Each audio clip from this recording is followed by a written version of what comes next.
नमस्कार दोस्तों, आज हम लोग एक न्यूमेरिकल करने वाले हैं। इससे पहले भी हम न्यूमेरिकल कर चुके हैं इस सब्जेक्ट से रिलेटेड।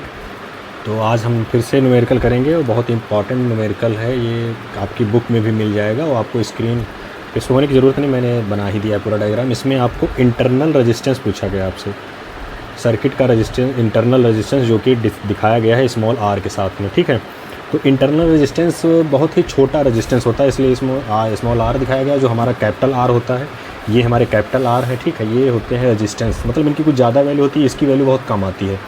ठीक है, तो इंटरनल रेजिस्टेंस तुम ऐसा कह सकते हो कि अगर कोई तार है, कोई भी कंडक्टर है, अगर कोई भी कंडक्टर है तो उसके अंदर कुछ ना कुछ तो रेजिस्टेंस होगा ही। वो प्योर, एकदम प्योर तो हो नहीं सकता। ठीक है, तो उसके अंदर जो भी उसका खुद का थोड़ा बहुत भी जो उसका खुद का रेजिस्टेंस है, उसी को बोलते हैं इंटरनल रेजिस्टेंस। ठीक है, जैसे कि कोई भी सर्किट है तो उसमें आप ऐसा नहीं कह सकते कि रेजिस्टेंस बिल्कुल है ही नहीं, जीरो। ठीक है, कुछ ना कुछ तो होगा ही। जब तक कि आप अगर आइडियल मतलब एक होता है ना कि अगर प्रैक्टिकली सोच रहे हैं तो कुछ ना कुछ होगा। अगर आप आइडियल सोच रहे हैं कि मतलब कैलकुलेशन को लेकर के, तो आप जीरो भी मान सकते हैं, ऐसा नहीं कि नहीं मान सकते। लेकिन अगर प्रैक्टिकली करेंगे, देखेंगे, आप चेक करेंगे तो उसमें होगा। ठीक है, लेकिन आप लोग भी क्लास 10th में है तो आपको भी इंटरनल रेजिस्टेंस का इसमें क्वेश्चन पूछ दिया गया, लेकिन ऐसे आएंगे नहीं, मतलब आपको पूछा नहीं जाएगा, क्योंकि ये बहुत ही अगर हैवी सवाल बन जाता है अगर इंटरनल रेजिस्टेंस आपसे पूछा जा रहा है। क्योंकि आपको भी बस केवल बेसिक कैलकुलेशन सिखाई जा रही है 10th में। आप जब हाई स्कूल इंटर में आएंगे तो आपको सिलेबस ये मिलेगा, वहाँ से आपसे इंटरनल रेजिस्टेंस ज़्यादा पूछा जाएगा। ठीक है, तो मैं इसीलिए बता रहा हूँ कि इंटरनल रेजिस्टेंस क्या होता है कि जो सर्किट हमारा होता है ना, उसका कुछ उसमें जो भी इम्प्योरिटी होती है या प्योर नहीं होता, तार जो भी प्योर नहीं होता, उसी को रेजिस्टेंस बोलते हैं, इंटरनल रेजिस्टेंस। ठीक है, उसी को इंटरनल रेजिस्टेंस बोलते हैं उसका, सर्किट का। ठीक है, तो बस कहने का मतलब यही था कि कुछ ना कुछ तो होगा ही। कोई भी, जैसे कोई भी इंसान एकदम सही नहीं हो सकता, वैसे ही कोई भी सर्किट एकदम जीरो रेजिस्टेंस वाला नहीं हो सकता। कुछ ना कुछ तो होगा ही, उसी को रेजिस्टेंस, इंटरनल रेजिस्टेंस बोलते हैं। ठीक है, लेकिन उसको कहीं कहीं नेगलेक्ट कर दिया जाता है, उसकी कोई गिनती नहीं रखी जाती है। ठीक है, चलो यहाँ पे हम लोग निकालते हैं। तो सबसे पहले हम लोग क्या करेंगे, जो हमारा ये है रेजिस्टेंस, इसको सॉल्व कर लेते हैं। ठीक है, इसको सॉल्व करके हम क्या कर लेते हैं, आर में कन्वर्ट कर लेते हैं। ठीक, ये हमारा होगा ना, ये हमारा R1 मान लेते हैं कि ये हमारा एक लूप के अंदर जो हमारा रेजिस्टेंस है, तो R1 मान लेते हैं। तो हम R1 पहले सॉल्व करेंगे। तो ये तो है पैरेलल में एक दूसरे के, तो पैरेलल वाला हम लोगों ने फार्मूला पढ़ा हुआ है ना, कैसे होता है, 1/R इज इक्वल्स टू ये वाला R 1/6 प्लस ये दूसरा R 1/6। इसको अगर हम लोग सॉल्व करें तो क्या आएगा हमारा, जोड़ देना डायरेक्ट, देखो जोड़ भी सकते हैं इसको, क्योंकि सेम वैल्यू है। तो 2/6 2/6 आ जाएगा। जोड़ सकते हैं ना, ऊपर ऊपर जुड़ जाएगा, नीचे वही रहेगा। 2 1 जा 2, 2 3 जा 6। ठीक है, तो 1/3 आ गया। अब देखो ये 1/R है, ये 1/3 है, इसको अगर पलट दें तो R इज इक्वल टू क्या आ जाएगा, 3 ओम। और दूसरी एक चीज़ और आप लोगों ने देखी होगी कि अगर पैरेलल में है कोई चीज़, तो पैरेलल वाली चीज़ हमारी क्या हो जाती है, आधी हो जाती है। देखो 3 आ गया, तुम आप डायरेक्ट भी इसको R आधा कर सकते थे। 6 अगर था तो यहाँ 3 हो जाता है, यहाँ अगर 2 होता तो 1 हो जाता है, अगर 4 होता तो 2 हो जाता है। ठीक है, क्योंकि आधी हो जाती है डायरेक्ट, देखो आधी हो गई। ठीक, तो हमारा रेजिस्टेंस ये वाला निकल आया। अगर अब इसका हम लोग सर्किट बनाए तो हमारा क्या बनेगा सर्किट, देखो हमारा सर्किट कैसे बनेगा, ये हो गया, फिर हमारा ये इंटरनल रेजिस्टेंस हो गया, फिर यहाँ से हमारी करंट हो गई। अब एक रेजिस्टेंस बचा, हमारे दो नहीं बचे, एक बचा, हमने एक में कन्वर्ट कर दिया। 2 रेजिस्टेंस थे, उसको एक में कन्वर्ट कर दिया। तो R इज इक्वल्स टू यहाँ कितना हो जाएगा, 3। यहाँ हमारी R वही रहेगी, यहाँ जो हमारी बैटरी लगी है 2 वोल्ट रहेगी, यहाँ पे हमारा 0.5 एम्पियर का रहेगा। ठीक है, अब यहाँ पे आप लोग एक चीज़ और कन्फ्यूजन है, E क्यों लिखा है। E जो हमारा दिखाया जाता है वो दिखाया जाता है बैटरी को। ये कौन सा वोल्टेज है, बैटरी वाला। ठीक है, तो बैटरी का वोल्टेज हो या वोल्टेज हो, वोल्टेज ही होता है, कुछ अलग नहीं होता है। तो बैटरी का वोल्टेज हो, चाहे यहाँ भी हम वोल्टेज निकाल सकते हैं ना, यहाँ लगा दो, यहाँ वोल्ट मीटर लगा दो, यहाँ भी वोल्टेज निकाला जा सकता है। लेकिन ये बैटरी का वोल्टेज है, तो इसका E का मतलब इसमें बैटरी ही लगी है। अगर V दिया होता, V वगैरह दिया होता, इसका मतलब कोई वोल्टेज सोर्स है, बैटरी नहीं है। मतलब वोल्टेज सोर्स भी है, बैटरी भी कह सकते हो, क्योंकि दोनों एक ही चीज़ होते हैं। लेकिन इससे क्लियर हो जाता है कि बैटरी ही है।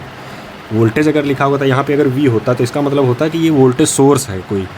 ठीक है, अगर यहाँ पे डायरेक्ट E दे दिया गया, यानी कि बैटरी ही लगी है, आप इसको कुछ और नहीं कह सकते। ठीक, तो देखो हमारा जो हमने रेजिस्टेंस निकाला तो ये हमारा वैल्यू निकल के आया। तो ठीक है, तो अब ये पूरा एक सर्किट है, तो पूरे सर्किट की हमारी जो करंट है वो कितनी है, I is equals to 5 ampere, ठीक है। इस पूरे सर्किट का हमारा जो वोल्टेज है वो कितना है, E इज इक्वल्स टू, या फिर E इज इक्वल्स टू, इसको हम V भी बोल सकते हैं, ठीक है।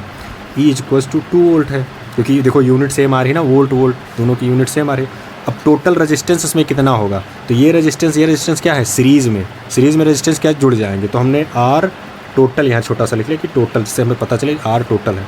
R टोटल हमारा कितना हो जाएगा, ये वाला R यानी 3 प्लस ये वाला R छोटा वाला E R। तो हमारे पास देखो आ गया ना, रेजिस्टेंस आ गया, वोल्ट वो हो गया, वोल्टेज आ गया, रेजिस्टेंस आ गया, वोल्टेज आ गया, तो दूसरा करंट आ गया। अब हम लोग इसमें ओम्स लॉ लगाएंगे, ठीक है। ओम्स लॉ लगाएंगे तो हमारा ओम्स लॉ इसमें एक सर्किट के लिए क्या लगेगा, V is equals to I R, ठीक है। तो R ये कौन सा वाला होगा, टोटल वाला, टोटल सर्किट का, क्योंकि हम टोटल सर्किट से निकाल रहे हैं तो टोटल सर्किट का R होगा। जब टोटल सर्किट का R होगा तो हम इसको पूरे को रखेंगे यहाँ पे। तो V हमारी कितनी हो जाएगी, 2 volt is equals to I हमारी कितनी होगी, 0.5 एम्पियर, यहाँ पे R plus 3 plus small r। अब इसको सॉल्व कर लेते हैं। 2 इज इक्वल्स टू, इसको मल्टीप्लाई करेंगे तो कितना आएगा, 15 यानी 1.5 प्लस इसको करेंगे तो सेम ही रहेगा पॉइंट R, ठीक है। ये हमारा यहाँ तक समझ गए आप लोग, ठीक है। फिर यहाँ से हम लोग क्या करते हैं, ये छोटी वैल्यू इधर लेके चले जाते हैं, इसको इधर ही रखते हैं। तो हम लोग 0.5 R एक तरफ रखेंगे, 2 माइनस इसको इधर ले जाएंगे, हो जाएगा 1.5, इसको माइनस कर देंगे तो बचेगा 0.5। अब देखो 0.5 इधर भी बचा, 0.5 इधर भी बचा, इसको हम काट सकते हैं। तो R इज इक्वल्स टू जो हमारी वैल्यू आएगी 1, यानी कि इंटरनल रेजिस्टेंस हमारा कितना है, 1 ओम, ठीक है। तो ऐसे कैलकुलेशन करके आप लगा सकते हैं। आप घबराएं नहीं कि इंटरनल रेजिस्टेंस लगा हुआ है या E लगा हुआ है, बस यूनिट देखें, यूनिट से तुमको पता चल जाएगा ना, V ही है, V नहीं है, ठीक, मतलब वोल्टेज ही है। कोई बैटरी के चक्कर में आप दूसरा मत समझ लीजिएगा, कन्फ्यूज़ ना होइए, ठीक। और जो भी पूछा जाए, पूरा इंटरनल रेजिस्टेंस पूछा जाए तो पूरे सर्किट का हम लोग कैलकुलेट करेंगे। यहाँ का पूछा जाता है, यहाँ का कैलकुलेट करते हैं, तो कितनी आसानी से निकल आया, ठीक है। अब आप लोगों को कन्फ्यूजन होगा कि हमने इसको ऐड क्यों किया। तो भैया रेजिस्टेंस चाहे इंटरनल हो, चाहे बड़ा रेजिस्टेंस हो, चाहे छोटा रेजिस्टेंस हो, रेजिस्टेंस तो रेजिस्टेंस होगा ना, और हमेशा सेम वैल्यू वाली चीज़ें ही ऐड की जाती हैं। आप जो संख्याएं होंगी +3 +3 +3, इन्हीं को तो जोड़ पाएंगे, ठीक है। अब ऐसा तो जोड़ नहीं पाए प्लस की x +3, आप इसको थोड़े नहीं लिख सकते हैं कि 3 करके या जोड़ दें, नहीं ना, क्योंकि इसमें अलग है एक संख्या। तो यहाँ रेजिस्टेंस जुड़ जाएगा। अगर वोल्टेज होता और वोल्टेज होता तो वोल्टेज जुड़ता। अगर करंट थी, एक और करंट यहाँ से निकली गई होती तो करंट जुड़ती, ठीक है। तो हम लोग सेम कैसा कैसे होते, सेम कास्ट वाले, ठीक है, सेम कास्ट वालों को हम जोड़ सकते हैं, और जो सेम कास्ट के नहीं होते उनको नहीं जोड़ सकते, ठीक है। तो जो हमारा करंट वो ओम था, क्या बोलते हैं, रेजिस्टेंस था, वो सेम कास्ट का था, इसलिए हमने जोड़ दिया और हमारी वैल्यू निकल आई, ठीक। तो ऐसे आप ऐसे भी न्यूमेरिकल आप कर सकते हैं, और डरें ना, बिल्कुल अच्छे से करें, और थोड़ा पहला न्यूमेरिकल जो भी लगाएं आराम से लगाएं, फिर उसकी मेथड को समझें। मेथड समझना बहुत ज़रूरी है कि कैसे लगाया जा रहा है, कहाँ से कौन चीज़ ऐड होगी, कब ओम्स लॉ लगेगा। यहाँ पे लिख लेते हैं ओम्स लॉ, ठीक है। तो ये ओम्स लॉ इसलिए बहुत इंपॉर्टेंट है, आपको किसी भी सर्किट का अगर सॉल्व करना होगा तो ओम्स लॉ वहाँ लगेगा ही लगेगा, ठीक है। मिलते हैं नेक्स्ट न्यूमेरिकल में।